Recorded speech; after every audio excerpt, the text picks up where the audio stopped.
at all. You understand? Imagine Oiland. I'm just, for example, now Oiland being a Manchester United striker at the moment, and he didn't score that much last season, but Manchester United still finished and they still won the league. I'm just giving an example.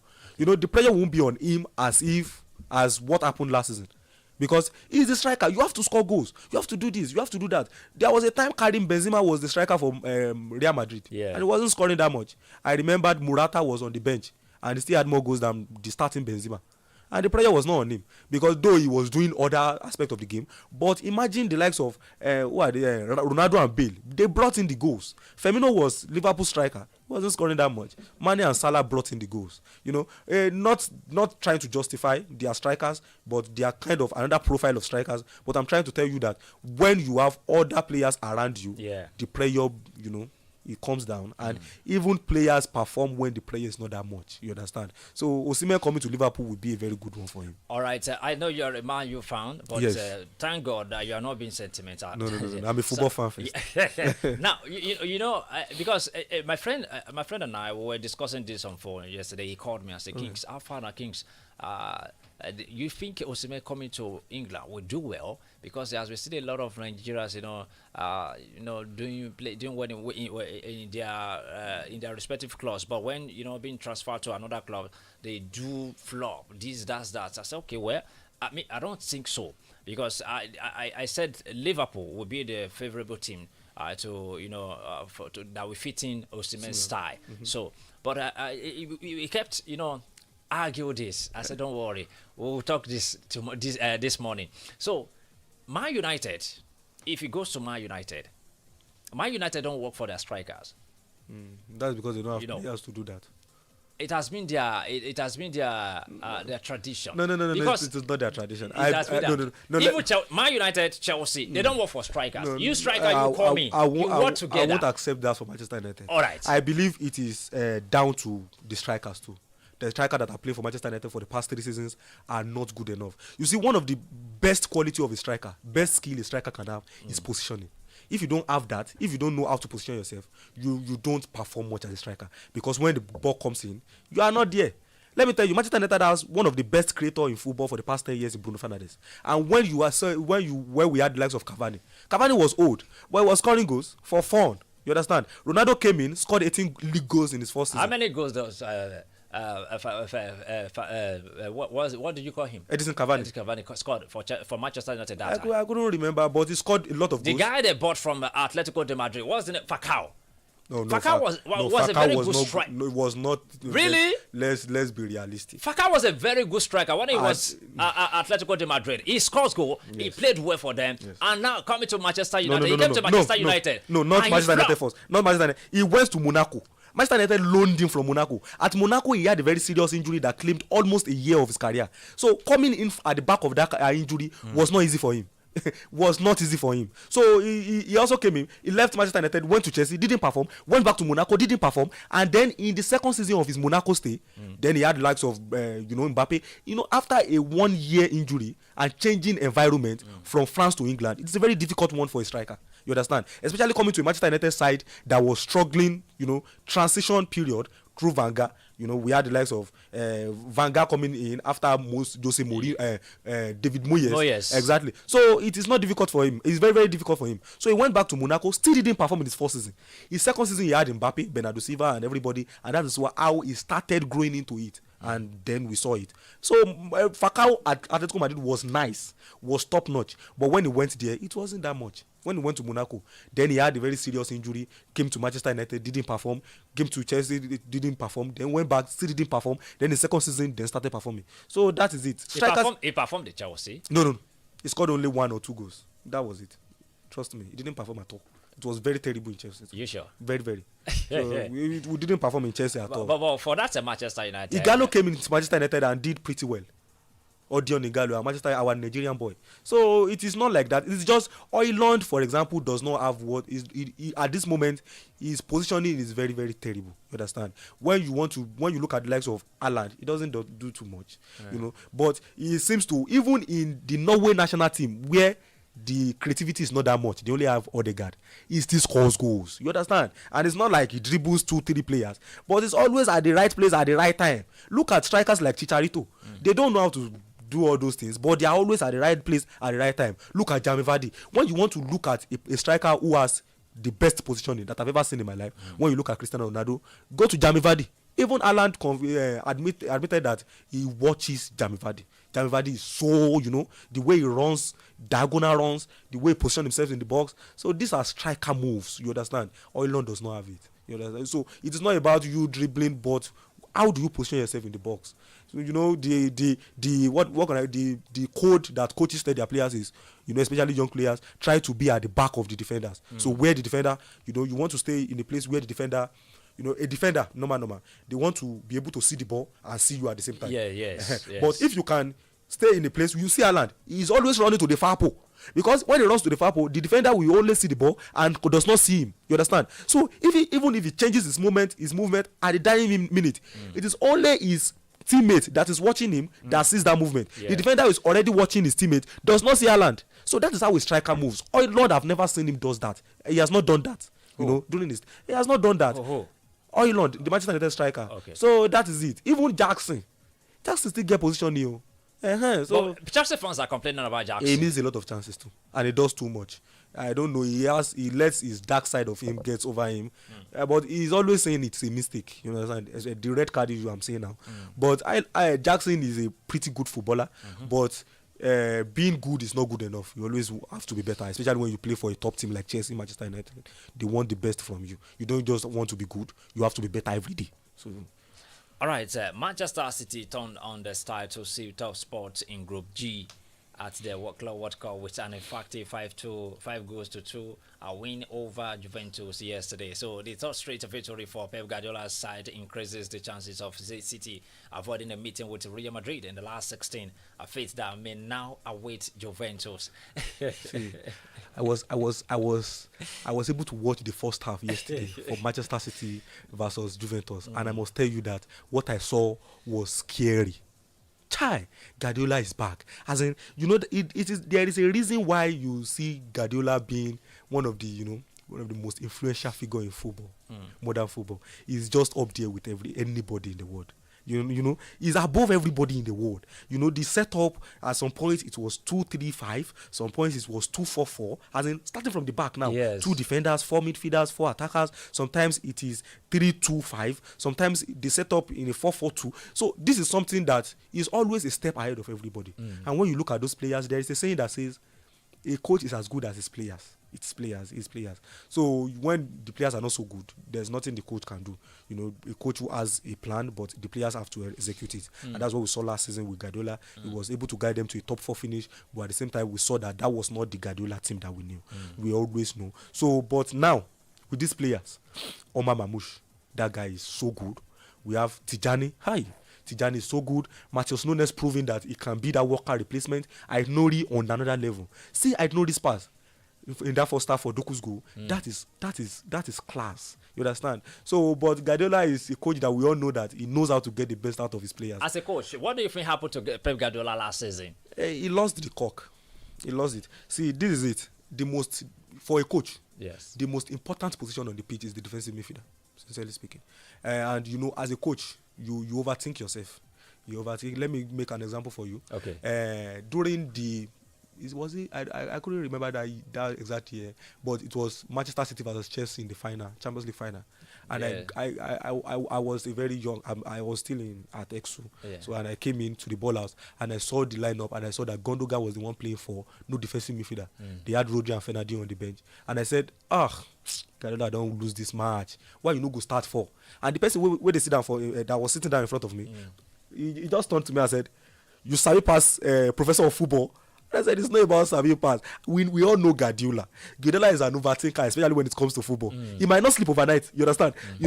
What will I do? And in that kind of situation, you can make mistakes. He's a human being. He's also a human being. So the defensive midfielder is just so important. When you don't have a defensive midfielder in your team, you tend to lose matches. You tend to lose control of the game. And that's what Guardiola wants. He wants to have control of the game. But when you don't have a defensive midfielder, that is very difficult. So last season, he lost to Rodri. Very difficult for him. So Rodri is just that kind of player. And there's a saying that says, a team is as good as its defensive midfielder. So when you want to see how good a team is, just look at their defensive midfielder. Chelsea is performing. Chelsea is performing thanks to Caicedo. Manchester United was performing under Eric Ten Hag thanks to Casemiro. Manchester United are not performing again thanks to Casemiro because it's not that good anymore. You understand what I'm trying to say now? So PSG are performing thanks to Vitia. Barcelona was invisible then thanks to Busquets. Man City they won the treble thanks to Rodri. They are not performing again. There is no more Rodri. Arsenal are performing thanks to Partey. You understand? A team is as good as its defensive midfielder. Liverpool won the league thanks to Gravenberch. You understand what I'm trying to say? Madrid won the treble, won three-peat thanks to Casemiro. A team is as good as its defensive midfielder. So if you want to watch a team, the team is good. Just go and look at their defensive midfielder. Oh, no wonder Caicedo did there. You understand? So Liverpool, Man City lost it last season, but this season they have him back. Rodri is back, so everything works. Yeah, well, it's fine. I love your analysis. Yes, the defensive midfielders, they are always the pillar of the of a team, because I remember that when Chelsea won their first Champions League in 2012, Mikel Obi was there. Yes, strongly. And the second time Jorginho was there. Jorginho was on top of his game. On top of his game that time. So it's a very good one. It's a very good one. Now let's quickly dash out from that particular one, and I want to talk about Pep Guardiola again, because he said the reason why he benched Ali Haaland against Juventus in the FIFA Club World Cup group stage tie.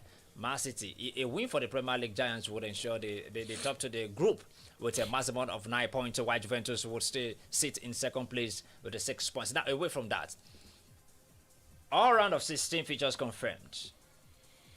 Real Madrid trashed Salzburg 3-0, thanks to the goal from Vinicius Junior, Federico Valverde, and Gonzalo Garcia. The result saw Xabi Alonso's men finish in top spots, and they will face Juventus in the last 16.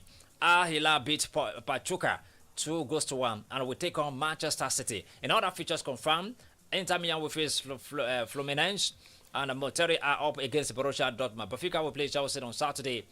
Tomorrow, while Palmeiras will clash with Botafogo in all Brazilian affairs. Paris Saint-Germain will take on Inter Miami. What's your prediction? Well, PSG Inter Miami. PSG Inter Miami. I think when you look at games too, PSG will bring the intensity. Inter Miami does not have the intensity, but they have the brain. Busquets in that midfield no be beans. Busquets has shown over years, and was it against Porto? No, wasn't. I forgotten the team they played. They played during the group stage, and I watched the game, and I can still see that Busquets is still has it. He still got the brain, even though the legs are not that sharp anymore, but the brain is still there. So you can't rule them out. And this World Cup, something that can be guaranteed is drama.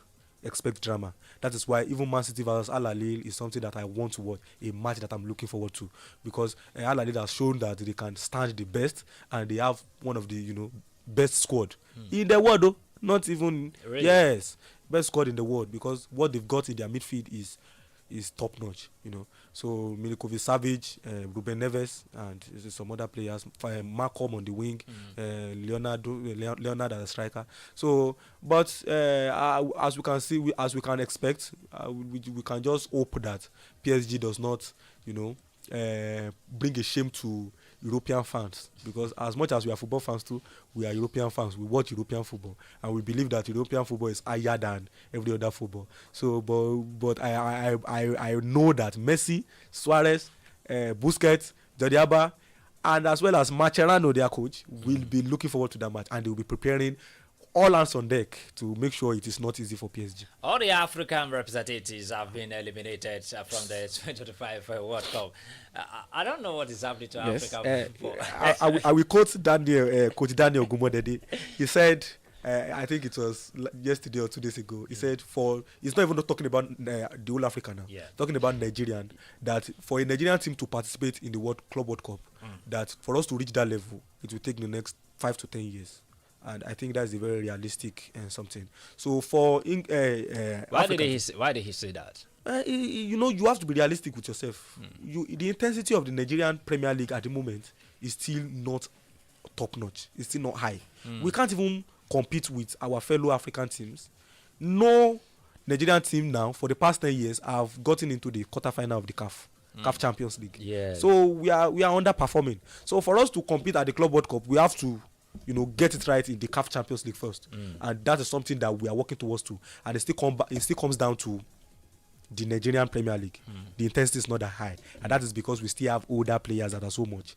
But when you look at teams like Ikorodu City, teams like I think Atland, and teams like Remo Stars, they are trying to bring in young players now. So that is what can bring up the intensity. You can't expect a 43-year-old player who is disguising to be a 29-year-old player or 17-year-old player to give you that intensity that a normal 23-year-old player will give you. So, and that is what, when you look at Mamelodi Sundown, South Africa, that is what they are doing. They have players who are talented and at their peak, not past it, and the investment is also right. So what we are seeing from Sunderland, Mamelodi Sundown today is what they've been investing for the past 10 years. So if Nigerian too can invest that into the league, then in the next 10 years, 5 years, we can expect something similar. But Mamelodi Sundown and other teams like Al Hilal, they are ahead of us, and I expect in the next Club World Cup, the representative from Africa at least should be able to make impact in the competition.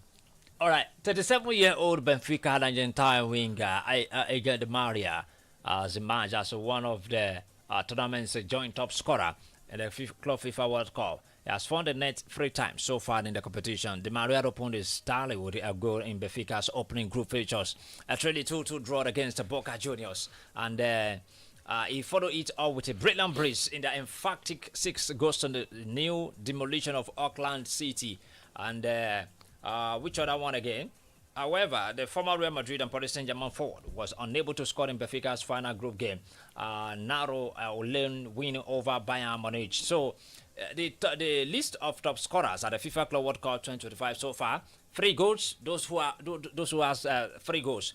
The likes of AJ Di Maria from Benfica, Jamal Musiala from Bayern Munich, Michael Olise from Crystal Palace, Wassan Abu Ali from AFB, Kenan Yitsi from Yiddish from Juventus. 2 goals. Those who have 2 goals are Samu Agehoa from Eyimba. From Porto. From Porto, yes. Leandro Borari from Mainz, Paulo Barrios, Atletico de Madrid, Jamal Betarame from Monterrey, Kingsley Coman from Bayern Munich. The Club World Cup is still open, yes. So we still have a lot of players who are participating. And the players you mentioned, Angel Di Maria, I said it 2 days ago that Chelsea should be wary of that. Benfica coming against Di Maria, even though he's aging, but he's aging like fine wine. So Di Maria will cause Chelsea a lot of problems, because against Bayern Munich during that first half, he was causing chaos for Guerrero, and I think it will cause similar chaos for Cucurella. Even though Cucurella has been showing that he is good recently, and he is very solid, but at the same time, Di Maria has, he's got it. As a coach now, yes, I know you are very tactical at your analysis. Now let's talk. Who do you think will win this Club World Cup? Well, I think it will come down to 2 teams. Okay. 2 teams that I believe we go all the way. Initially, I thought Bayern Munich will go all the way, and I still believe they can too. They can, but with what I've seen recently, I think Real Madrid and Manchester City, they've got it. We can't rule out Brazilian teams for now, but with teams that I've watched, I think Real Madrid, they have a lot of these are teams that have things to prove. Coming from the back of a very disastrous season for them, and Man City, they have a lot of things to prove. Guardiola especially, that he is still up there with the kind of squad he has. He has not only recruited players, he has recruited Kolo Toure for his as an assistant coach, and Pep Linda, who was Klopp's assistant. Somebody I actually love very much and I look up to. So being the assistant of Klopp, it brings that experience.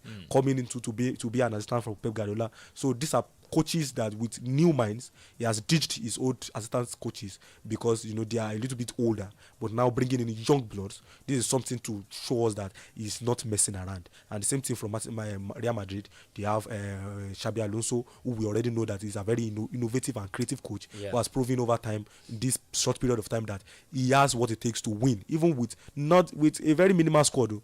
Now with the superstars of Real Madrid. So I believe the 2 teams have what it takes, and I won't want to pick sides, but let's hope one of them. Hello, good morning. Yeah, good morning. What's your name and where you calling from? This is Pastor Yodeji calling from Ekiti. All right, Pastor Yodeji. Just to say hi. Yeah, thank you, sir. I want to commend you and I want to commend Coach Ayodeji that is sitting beside me. Thank you. My dad, they You are calling me doing a Coach very good Ayodeji. job. God bless you. Amen. Thank you And I very want to much. expect a better Manchester United in the coming season. Are you a Man U fan? Sure. Okay, no wonder. Ayodeji, we are- I see that one is. I see where he's coming from now. He initiated me to Manchester United. Really? Yeah. God bless. Amen. Thank you very much, Amen. sir. Thank you very much, sir. God bless you, sir. Thank you, sir. All right. Okay. You're Man U fan. Your dad also a Man U fan. Yes, Oh I my was God. raised a Manchester United fan. Wow. Man U home. All right. The first round draw for the 2025-26 Carabao Cup was held yesterday evening. Setting up a series of exciting ties across the English Football League. Reigning champions Newcastle United, along with the other Premier League clubs, were not included in this stage of the competition. Their entry will come in later, in the later round. So, a standout feature from the draw sees Coventry City face Luton Town. A repeat of the dramatic 2023 championship playoff final, reigniting a recent rivalry between the two sides. All right, and again, recently relegated Leicester City will begin their Carabao Cup journey with an away trip to Huddersfield Town, while Birmingham City square off against fellow former Premier League side Sheffield United in another high-profile, clash. So we have their features is out now. What are you expecting? That is what we know about Carabao Cup and FA Cup. It brings everybody into the context. Everybody. Yes, it gives you a chance, no matter the league you play in, no matter the division you play in, it gives you a chance to to roll with the big boys. And when we look at one team that I've been so skeptical about these days, to know what is really wrong with them is Coventry Town. Yeah. They've been very unlucky. They've actually made it to the playoff final in 2 back-to-back seasons. They were eliminated by Manchester United at the FA Cup semi-final. With a very fine margin that people will actually call controversial. That offside goal that they scored that was ruled out before the penalty shootout. So Coventry. Hello. Okay. Sorry. Hello. Hello, good morning. Hello. Good morning. What's your name? Good morning. This is Abiodun calling from Omanon, Kwara State. Oh, welcome, sir. Long time. Yes, sir.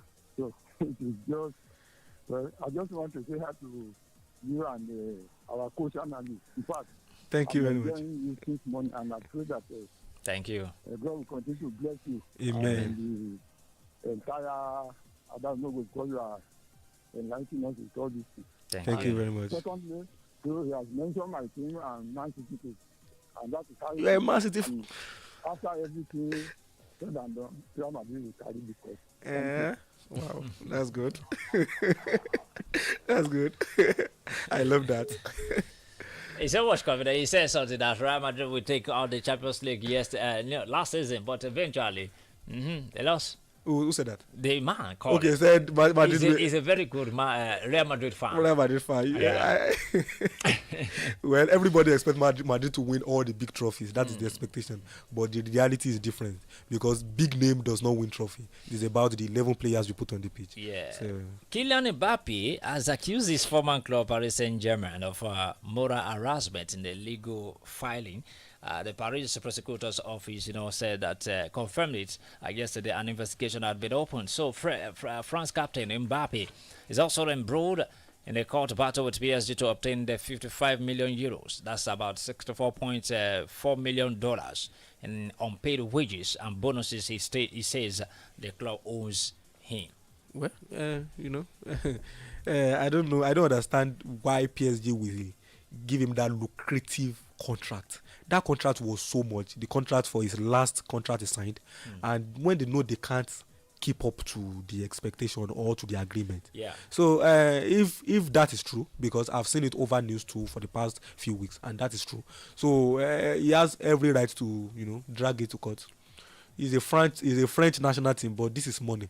National team captain, but at least this is money. A contract signed, agreement made. So everybody has to respect that contract. So Mbappe has every right, and if PSG they are found guilty, they have to respect the contract they signed. Not even they signed, they actually came up with it because they are the one that offered Mbappe the contract, a very big contract for that matter, that made him change his mind to going to Real Madrid initially at the first stage, then staying at PSG for another 2 years or 1 year. So they should respect it. No excuse about that. All right, Arsenal are looking to hijack Tottenham's move to sign Crystal Palace midfielder Eberechi Eze. The Gunners have had discussion with Eze's representatives. Mikel Arteta is looking to add a quality attacking signing to his squad ahead of next season. I don't know what. Eze is a very good signing, one of the best players in Premier League recently. But I don't know why Arsenal are trying to dodge the obvious. Let them go for a striker. Signing Rubimendi, signing Zubimendi, Nosgard, and they are also looking at this Moreus, one guy from Valencia, a defender. Let's just go to the obvious. They need a striker, but maybe Arteta is also a student from a Guardiola school of thought who believes he can win trophies without a striker, maybe a first nine. Maybe Eze will be coming in for that. But let us go for an attacker. At least Eze is an attacker. Well, hello. It's a very good one anyway. Hello, good morning. Hello, good morning, Pastor Baboye. This is Pastor Baboye calling from Irimo Kwekiti. You're welcome, sir. Yes, I've been following your program since 3 days, but I don't have the time to make my contribution. I know you're always busy. Yes, you are doing a great job. Thank you, sir. We always pray for you here, and I pray that God continue to strengthen you. Amen.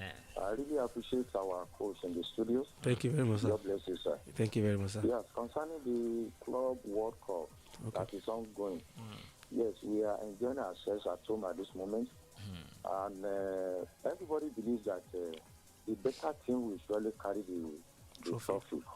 No doubt about that. And the Brazilian teams, they are doing great. Very, very. I mean, at the group stage. But this is the second round now. They should not relent. They should add to their efforts so that I can see, I believe, yes, I hope that one of the teams will be at the semi-final. I hope so. And if it is other way around, good luck to them. Now, talking about Arsenal transfer policy, I said it earlier before now that people should please stop talking about Arsenal transfer policy for now. Okay. Please, it's like people are just, we are hyping Arsenal above where we are. Yes, I'm not ashamed of being Arsenal fans. And people don't understand the way Arsenal operates. Okay. Just let people relax. Arsenal will buy players, you know. For them not addressing the main issue, we understand that. That is what we have been enduring since. And if they fail to sign striker at this time, yes, we still continue next season. Without the striker. Pastor Baboye, let me quickly ask you this. Do you think Arsenal can sign a very prolific striker? Yes, we can. But my doubts concerning that is this. If Arsenal don't want to spend money. But they are spending money in all other positions. Of course. If you they even let it party go now. They are spending exactly. money. You know, it's not that huge amount of money. It's just, that knockout, that Subimendi, had the money together, can still not buy, can that two money buy Gyökeres or Isaac? You see? So for them, even the way they bought Rice, everybody was somehow surprised. Exactly. So for them now, go for Isaac or Gyökeres or somebody that is up to £100 million at this moment, you see, that is very doubtful. But we hope they will go for a very good striker. Definitely. No doubt about it. All those news that you see, Arsenal will see a players, and at the end of the day, they will not buy, and other teams will buy it. We Arsenal fans know that any players that Arsenal want to sign, you will not hear it. You will just hear the news just a day or 2 days, and they will sign the players. That is just it. Okay. Thank you very much. Thank you very much, sir. Thank you very much. Hello, good morning. Hello, good morning. Hello. Hi. Victor Gyökeres has put Manchester United into pole position for his signature after making a U-turn on Arsenal. That is that that is a very I don't know. He's trying to play with us. I don't. That is not good enough. Maybe because Sesko recently followed Arsenal and the Arsenal and Sesko deal is eating up. But at the same time, Ruben Amorim loves him. Is his player. But Ruben Amorim promised us something that he won't sign any player who wants to play Champions League. He will only sign players who want to play for Manchester United because it is Manchester United, not because of anything. So if Gakores is coming, then he has to prioritize Manchester United, not doing like this. All right, now away from that, let's quickly talk about this guy, Grealish, Manchester City. Guardiola said something after yesterday night. He said that he wishing the best, but but he doesn't know what is going to happen. So Pep Guardiola says he doesn't know what will happen over Jack Grealish's future at Manchester City. So Grealish has been left out of the Club World Cup squad and has been linked with Bayern Munich. Bayern Munich, yes, to replace Leroy Sané, and that is a very good one for him. It will. Bundesliga is a little bit more open than the Premier League, so and that is where a player like Grealish and even Jadon Sancho, if we remember, will actually thrive because they are also very good players. But the intensity for the Premier League is a little bit higher. Though he performed at Aston Villa, but I don't know what's wrong with him. But this kind of transfers, on a normal note, normal Arsenal, this is the kind of transfer that in the last 1 week of the transfer window, you see that Arteta is interested in Grealish and he will sign him. So this is what Arsenal wants. This is the kind of scenario Arsenal thrives in.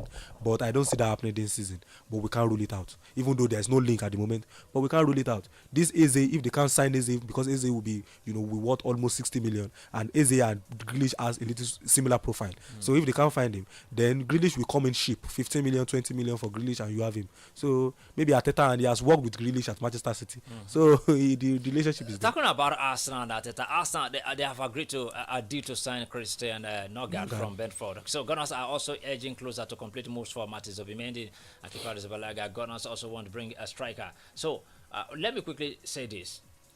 Arsenal are yet to complete the striker signing many supporters crave, but progress is being made. So the 31-year-old Denmark international is expected to be joined at Nogard at Emirates Stadium by Rich Sociedad midfielder Martins Zubimendi and Chelsea goalkeeper. So who is Nogard replacing? News of Arsenal move for Nogard comes after reports that Thomas Partey will be leaving the club when his contract expires at the end of the month. The 32-year-old has been in negotiation over a new deal, but is yet to reach an agreement. Now, Declan Rice. Nogard is a very good midfielder. We know, but we have to sit down on the bench anyway.